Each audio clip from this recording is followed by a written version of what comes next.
በአሜሪካና በኢራን መካከል ለአምስት ወራት ሲካሄድ የቆየውና እልባት ያልተገኘለት ግጭት የዲፕሎማሲውን መስክ ሙሉ በሙሉ የዘጋ አካሄድ ላይ የደረሰ መስሏል። በየካቲት ወር አሜሪካና እስራኤል በኢራን ላይ ወታደራዊ እርምጃ ሲከፍቱ ፕሬዝዳንት ዶናልድ ትራምፕ ጦርነቱ በጥቂት ሳምንታት ውስጥ ያበቃል ብለው የነበረ ቢሆንም አሁን ግን ግጭቱ ወራት አስቆጥሮ ወደ አጠቃላይ ቀጠናዊ ጦርነት አድጓል። ፕሬዝዳንት ትራምፕ የዲፕሎማሲ ድል ለመስጠት በማለት ለ13 ተከታታይ ቀናት ሲካሄድ የነበረውን የቦምብ ድብደባ ለቀናት ገታ አድርገው ነበር።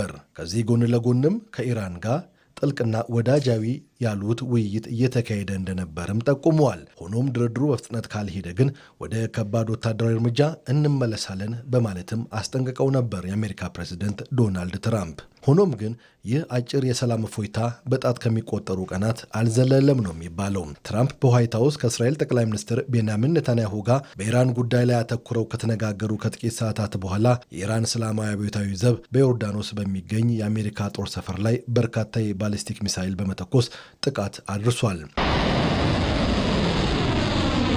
ምንም እንኳን ዮርዳኖስ 5 ሚሳይሎችን ማክሸፏን ብታሳውቅም የአሜሪካ ማዕከላዊ ዕዝም የኢራን ጥቃት ማክሸፉን ገልጿል። የቴህራን እርምጃ ግን የትራምፕን 5 ቀናት የቆየ የጥቃት እገዳ አፍርሷል። ይህን ተከትሎም ትራምፕ በኢራን ግዛት ውስጥ በሚገኙ ወታደራዊና ስትራቴጂካዊ ኢላማዎች ላይ አዲስና ኃይለኛ ያሉትን የአየር ጥቃት አስጀምረዋል።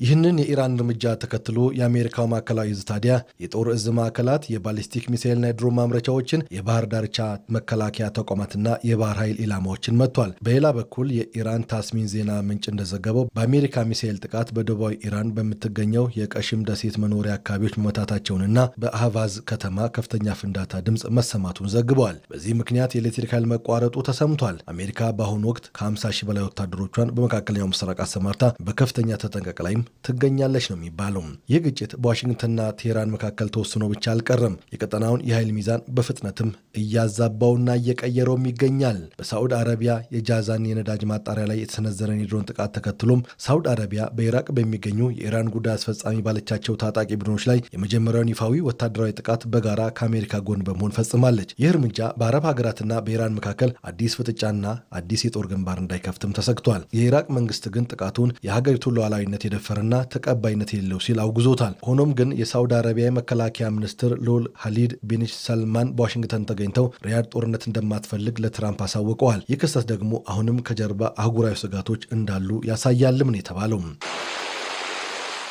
በሌላ በኩል የኢራን አብዮታዊ ዘብ በሆርሙዝ ሰርጥ ባልተሰመረላቸው መንገድ በሚቀስፉ መርከቦች ላይ የጣለውን እገዳ ለማጠናከር ጥረት ጀምሯል። በዚህም ትዕዛዝ አልተቀበሉም ባላቸው ነዳጅ ጫኝ መርከቦች ላይ ጥቃትን ፈጽመዋል። የኦማንን የሰላም ሀሳብ ውድቅ ማድረጉንና መንገድ መዝጋቱንም ቀጥሏል። አሜሪካ በበኩሏ በሴንቲኮም በኩል በኢራን ወደቦች ላይ የመዝጋት የመርከቦች መንገድ ማስቀየርና አዳዲስ ማዕቀቦችን እንዲሁም ታሪፎችን ይመጣል ዘመቻዋን አጠናክራለች ነው የሚባለው። ይህ የባህር እገዳና አዳዲስ የገንዘብ ማዕቀቦች ኢራንን በኢኮኖሚ ለማንበርከክ የተወጠኑ ቢሆንም በዓለም ኢኮኖሚ ላይ ጫና እንዳያሳድሩ ግን ሀገራት የራሳቸውን ጥረት እንዲያደርጉና መፍትሄ እንዲፈልጉ ያደርጋቸዋልም ተብሏል። ሆኖም የቴህራንና የዋሽንግተን የባህር እገዳና የነዳጅ ማጣሪያ ጥቃት በዓለም አቀፍ የነዳጅ ገበያ ላይ መጠነኛ ዋጋ ጭማሪ ያስከተለ ሲሆን የቻይናና የአውሮፓ ኢኮኖሚ የነዳጅ አቅርቦት እጥረት ስጋት እንደተደቀነበትም ተዘግቧል። ቻይና የኢራን ዋነኛ ነዳጅ ገዢ በመሆኗ የአሜሪካ የባህር እገዳ በቤጂንግና በዋሽንግተን መካከል ሌላ የዲፕሎማሲ ፍጥጫ ሊያስከትል እንደሚችልም ተሰግቷል። ይሁን እንጂ በርካታ ወታደራዊ ባለሙያዎች ዋሽንግተን በኢራን ውስጥ የምትመታው ወታደራዊ ኢላማ እያለቀባት እንደሆነና ያላት ወታደራዊ አማራጭ አደገኛ እንደሆነ ያስጠነቅቃሉ። ጥቃትን በመጨመር የሲቪል ተቋማትን መምታት፣ የካርግ ደሴትን በምድር ጦር መውረር ወይም የኒውክሌር ስጋት ማሳየት ወደ ከፋ አህጉራዊ እልቂት ሊያመራም እንደሚችል አስጠንቅቀዋል። ይህ ደግሞ አሜሪካን ሊጎዳትም ይችላል ነው የተባለው። በሌላ በኩል ቴሄራን የምታካሄደው የተመጠነ ነገር ግን ተደጋጋሚ አጸፋዊ ጥቃት ጦርነቱን የዋጋ ከፋይነት ጨዋታ አሳድጎታልም እየተባለ ነው። በመሆኑም የቱንም ያህል ወታደራዊና ኢኮኖሚያዊ ግፊቶች ቢበረቱ እንዲሁም የዲፕሎማሲ ሂደት ቢስተጓጎልም የጦርነቱ መራዘም የሚያስከትለው አጠቃላይ ውድመት ከፍተኛ በመሆኑ ሁለቱም ወገኖች በረጅም ጊዜ ሂደት ውስጥ ወደ ዲፕሎማሲያዊ ድርድር ጠረጴዛ ከመለስ ሌላ አማራጭ አይኖራቸውም።